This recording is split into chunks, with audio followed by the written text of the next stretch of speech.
Donc Christ, qui est l'image de Dieu, il vient dans le monde.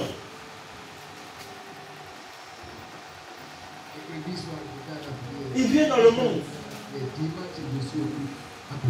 Et il vient rendre témoignage à la vérité. Que avant la fondation du monde, avant la création de l'homme, voici ce que Dieu a voulu que l'homme soit. Donc, bien aimé, si nous voulons retourner auprès de Dieu, nous devons ressembler à qui avant de partir? Auprès de Dieu. Hein? Hein?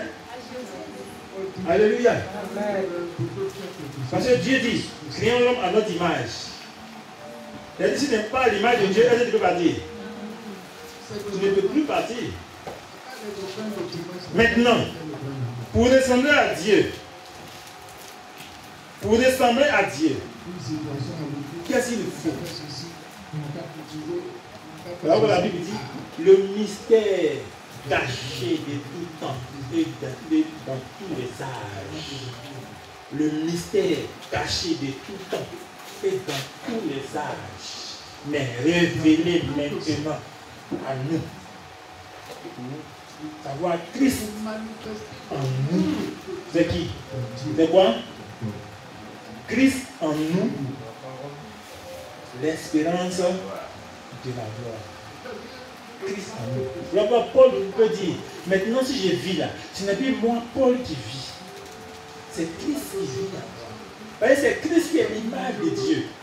Dieu veut que l'homme soit à son image.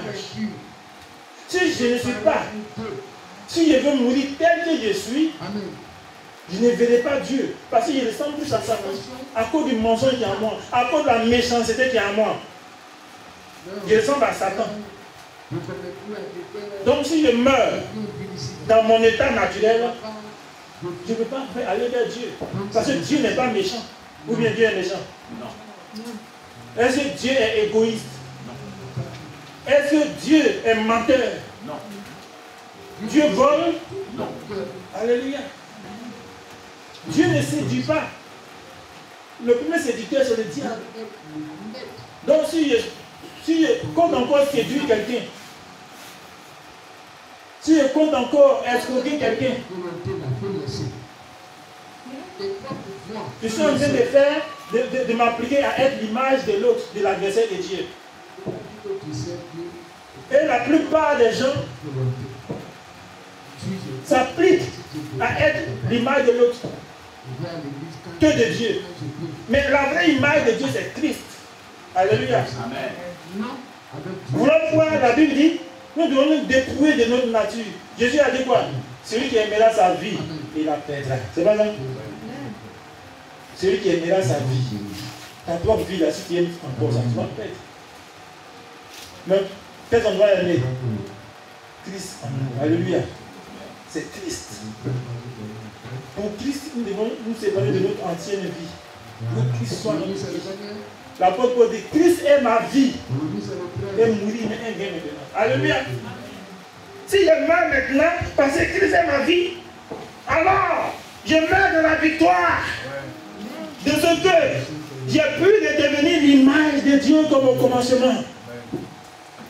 Alléluia. Amen. Il faut que nous nous appliquons à ressembler à Dieu. Mais on ne va pas ressembler à Dieu par notre force. Mais c'est Christ en nous. Gloire à Jésus. Amen. La Bible déclare dans 1 Corinthiens 6, le verset 17. Il dit, celui qui s'attache au Seigneur est avec lui un seul esprit. Or le Seigneur c'est l'esprit. Et là où il y a l'esprit du Seigneur, c'est la liberté. Vous voyez dans Jean 3, le verset 6. Quelqu'un va lire Jean 3, verset 6. Jean 3, le verset 6. Jean chapitre 3, le verset 6. Ce qui est né de la chair est chair. Et ce qui est né de l'esprit est esprit. Alléluia. Qu'est-ce que ça veut dire réellement? Amen. Ce qui est né de la chair est chair. qui est né de l'esprit est esprit. Amen. Pour expliquer, nous allons partir dans 1 Corinthiens chapitre 15, le verset 45 à 49.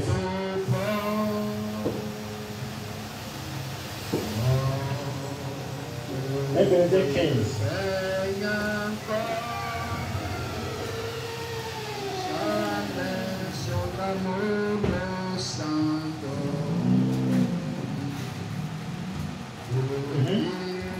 Corinthiens chapitre 15.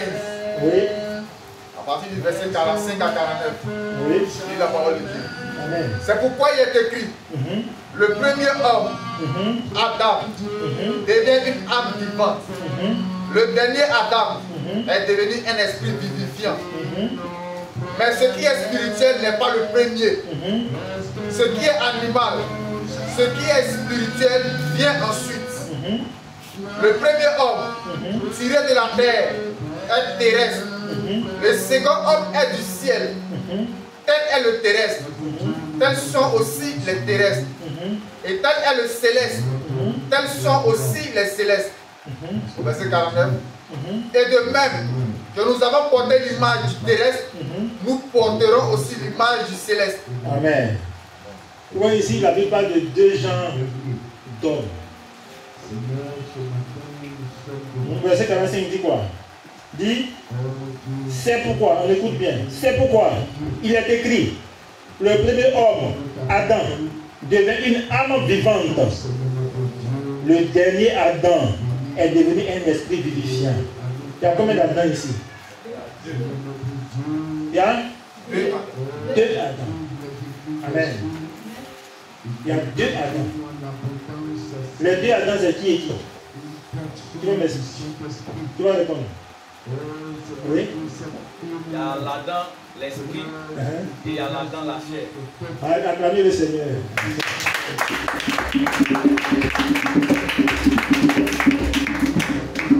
Il y a Adam l'esprit, et puis Adam la chair. Maintenant, si on veut les nommer, Adam la chair c'est qui? Oui.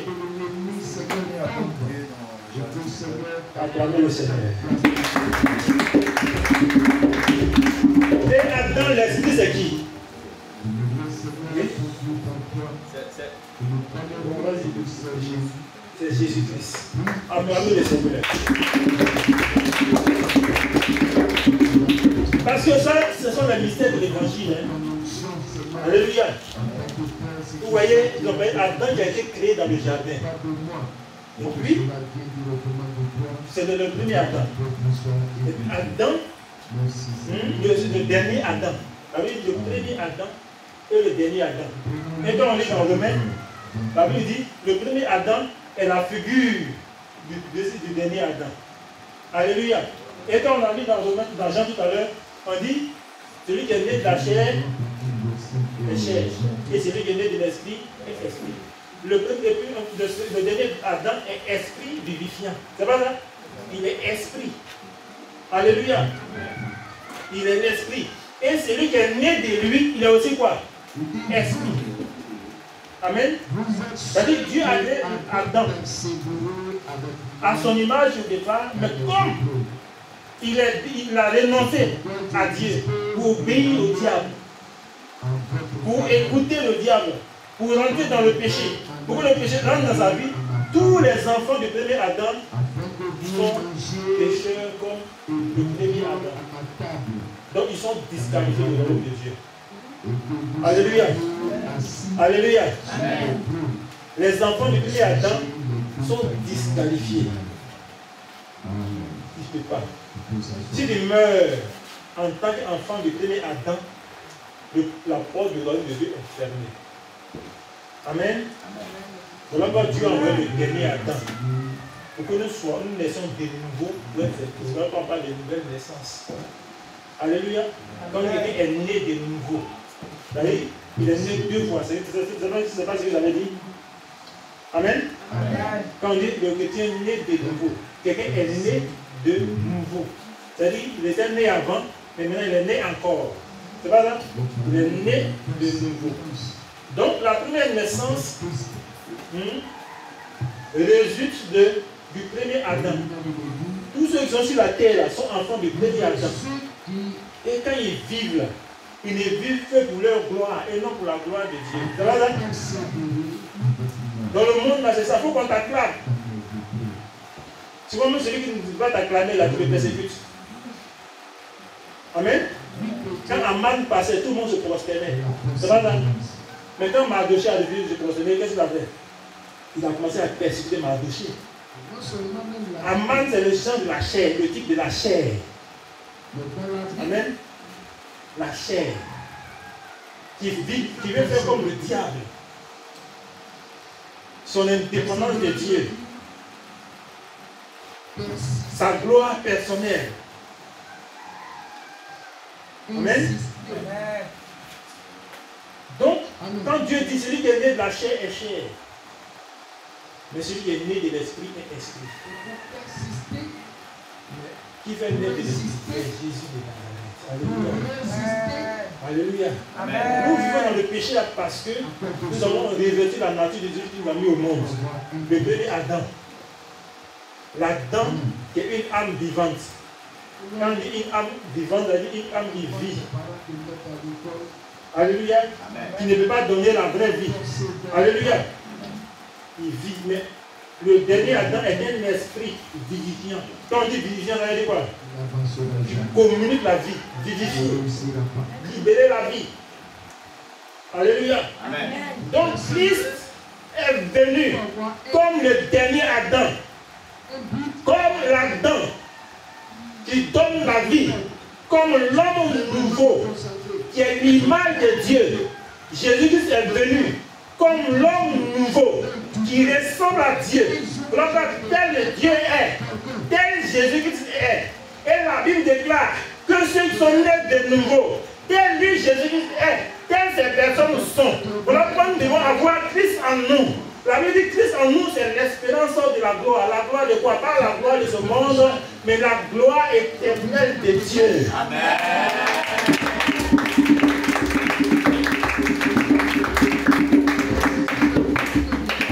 Bien-aimé, Jésus-Christ est celui qui est venu pour nous révéler Dieu. Alléluia. Amen. Et dans la Bible, Jésus-Christ est le Fils unique de Dieu.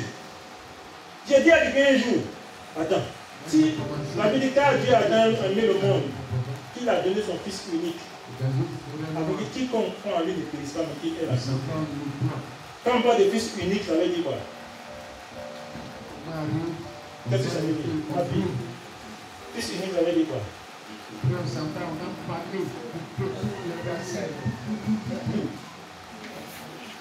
On dit quelqu'un est fils unique. Ça veut dire quoi? Ça veut dire quoi? Non, quand on dit quelqu'un est un fils unique, unique ça veut dire quoi? Hein? Oui, mon fils. Tu sais le.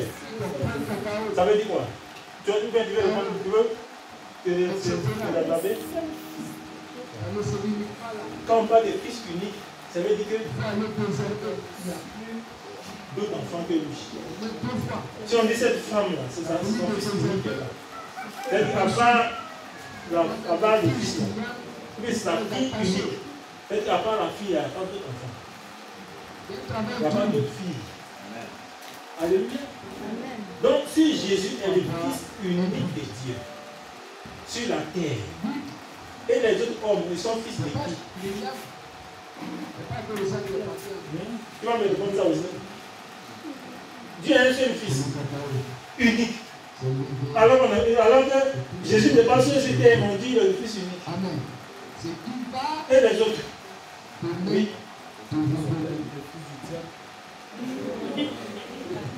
Oui. Ils sont devenus les fils du premier Adam. Ils sont les fils du premier Adam. Lui il dit c'est le fils du diable. L'autre dit quoi? C'est le fils du premier Adam. Qui d'autre? Ah oui? On dit fils. Ils sont fils. Ces créatures-là sont fils de qui?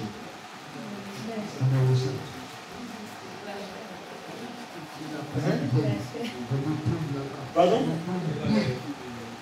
Non, on dit Dieu a un fils unique. Les autres hommes. Il n'y a pas d'ensemble des autres hommes.